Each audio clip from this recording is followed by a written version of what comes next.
राधे कृष्ण। आज की कथा है उद्धव द्वारा श्री राधा तथा गोपीजनों को आश्वासन। चलिए शुरू करते हैं। श्री नारद जी कहते हैं, राजन, श्री राधा ने पत्र लेकर उसे अपने मस्तक पर रखा, फिर नेत्रों और छाती से लगाया। तदंतर उसे पढ़कर श्री कृष्ण के चरणारविंदों का स्मरण करके अत्यंत प्रेमातुर हो नेत्रों से अश्रुधारा बहाती हुई वे उद्धव के सामने ही मूर्छा की पराकाष्ठा को पहुंच गईं। तब सखियों ने उनके ऊपर केसर, अगरू और चंदन से मिश्रित जल तथा पुष्प रस छिड़ककर चंवर डुलाना आरंभ किया। इससे पुनः उनकी चेतना लौटी। कमल लोचना श्री राधा को वियोग दुख के सागर में डूबी हुई देख उद्धव तथा गोपियां नेत्रों से अविरल अश्रुधारा बहाने लगीं। उन सबके आंसुओं के प्रवाह से तत्काल वृंदावन में कल्हार पुष्पों से सुशोभित जो मनुष्य उस सरोवर का दर्शन, उसके जल का पान तथा उसमें भली भांति स्नान करके इस कथा को सुनता है, वह कर्मों के बंधन से मुक्त हो श्री कृष्ण को प्राप्त कर लेता है। तदंतर उद्धव के मुख से श्री कृष्ण के पुनरागमन का समाचार सुनकर वे सब गोपांगनाएं महात्मा गोविंद का संपूर्ण कुशल मंगल। श्री राधा बोली, उद्धव, वह समय कब आएगा जब मैं घन के समान श्याम कांति वाले आनंदप्रद श्री व्रजराज नंदन का दर्शन करूंगी। जैसे मयूरी मेघमाला के और चकोरी चंद्रमा के दर्शन के लिए अत्यंत उत्कंठित रहती है, उसी प्रकार मैं भी उनका दर्शन पाने के लिए उत्सुक हूँ। किस कुसमय में मेरा उनसे वियोग हुआ, जिससे इस पृथ्वी पर एक एक क्षण मेरे लिए एक कल्प के समान हो गया है।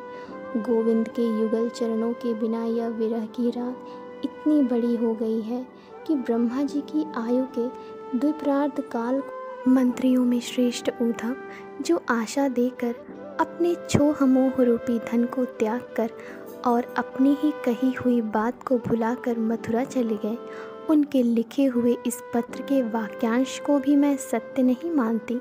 तुम स्वयं उनको यहाँ ले आओ। उद्धव बोले, श्री राधे, मैं मथुरापुरी लौटकर आपके इस महान विरह जनित दुख को उन्हें सुनाऊंगा और अपने आंसुओं के जल से उनके चरण पखारूंगा। जैसे भी होगा श्री हरि को मथुरापुरी से लेकर पुनः यहाँ आऊँगा। यह बात मैं आपके चरणों की शपथ खाकर कहता हूँ, अतः अब आप शोक न करें।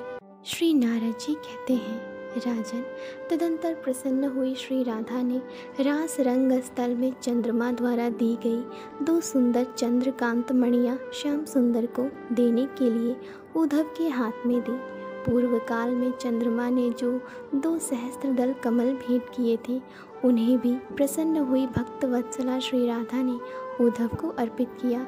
हरिप्रिया श्री राधा ने प्राण वल्लभ के लिए छत्र, दिव्य सिंहासन तथा 2 मनोहर चंवर, जो श्री कृष्ण के संकल्प से प्रकट हुए थे, उद्धव के हाथ में दिए। साथ ही यह वरदान भी दिया कि उद्धव, तुम ऐश्वर्य ज्ञान से संपन्न समस्त उपदेशक गुरुओं के भी उपदेशक तथा श्री कृष्ण के साथ रहने वाले होओगे। श्री राधा ने उन्हें निर्गुण भाव से संपन्न प्रेम लक्षणा भक्ति तथा ज्ञान विज्ञान सहित वैराग्य भी प्रदान किया। हे राजन, श्री हरि शंखचूड़ यक्ष से जो उसकी चूड़ामणि छीन लाए थे, वह सुंदर चूड़ामणि चंद्रनाना गोपी ने उद्धव के हाथ में दी। इसी प्रकार अन्य गोपांगनाओं ने भी महात्मा उद्धव के हाथ में सुंदर आभूषणों की राशि समर्पित की। श्री नारद जी कहते हैं, उद्धव जी की शुभार्थक वाणी सुनकर जब श्री राधिका जी अत्यंत प्रसन्न हो गईं, तब सभा मंडप में स्थित हुए श्री कृष्ण सखा उद्धव के पास बैठकर व्रजगो वधूटियों ने पृथक पृथक उनसे पूछा। गोपांगनाएं बोली, उद्धव जी, हमें शीघ्र बताइए, जिन जिन के लिए श्री हरि ने पत्र लिखा है, उनके लिए कोई अद्भुत संदेश भी कहा है क्या? आप परावर वेदताओं में उत्तम साक्षात श्री कृष्ण के सखा, उनके ही समान आकृति वाले और महान हैं, अतः उनकी कही हुई बात हमसे अवश्य कहिए। उद्धव ने कहा, गोपांगनाओं, जैसे तुम लोग देवेश्वर श्री कृष्ण का निरंतर स्मरण करती हो, उसी प्रकार वे भी प्रतीक्षण तुम्हारा स्मरण करते हैं। निसंदेह मेरे सामने ही वे तुम्हें याद करते रहते हैं। मैं श्री हरि का एकांत सेवक हूँ। एक दिन तुम लोगों को स्मरण करके नंद नंदन श्री हरि ने मुझे बुलाया और तुमसे कहने के लिए अपने मन का संदेश इस प्रकार कहा। श्री भगवान बोले, विषयों में आसक्त हुआ मन बंधन कारक होता है।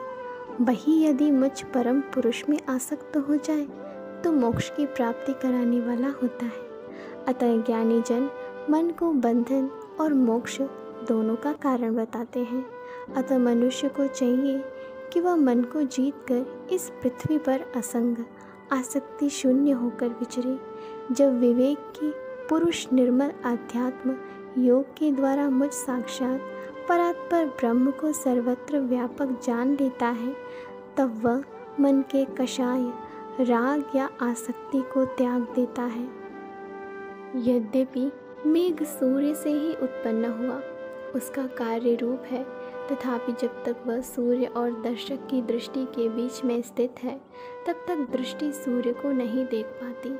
उसी प्रकार जब तक अंतःकरण आत्मा के बीच में कषाय रूप आवरण है, तब तक मुझ परमात्मा का दर्शन नहीं हो पाता। प्रजांगनाओं, मैं स्थूल भाव से दूर हूँ, परंतु तत्व दृष्टि से तुम में और मुझ में कोई भी दूरी नहीं है। अतः यहाँ के वियोग को तुम मेरी प्राप्ति का साधन बना लो। सांख्य भाव से जिस पद की प्राप्ति होती है, अवश्य ही वह योग भाव, योग साधना या वियोग की अनुभूति से भी स्वतः प्राप्त हो जाता है। इस प्रकार श्री गर्ग संहिता में श्री मथुरा खंड के अंतर्गत नारद बहुलाश्व संवाद में उद्धव द्वारा श्री राधा तथा गोपियों को आश्वासन नामक कथा पूर्ण हुई। आगे की कथा अगले भाग में। अगर आपको ये कथा प्रिय लगी हो तो प्लीज़ इसे कमेंट्स, लाइक, शेयर और सब्सक्राइब करें। धन्यवाद।